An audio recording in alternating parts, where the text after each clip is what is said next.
আসসালামু আলাইকুম।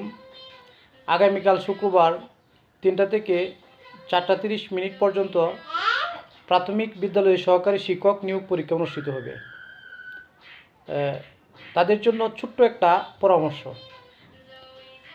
যে সকল ক্যান্ডিডেট গণিত এবং ইংরেজি 100% মার্ক নিশ্চিত করতে পারবে তাদের চাকরি কনফার্ম।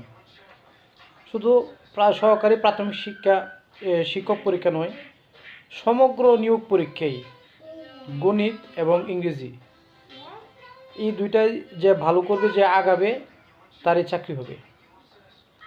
আর সাধারণ জ্ঞান এবং অন্যান্য মার্কগুলো, এটা নাম্বার সবারই কাছাকাছি থাকে। ব্যবধানটা এই দুটা পরীক্ষায় হয়। তাই আপনারা এই যতটুকু পড়ছেন গণিত এবং ইংরেজি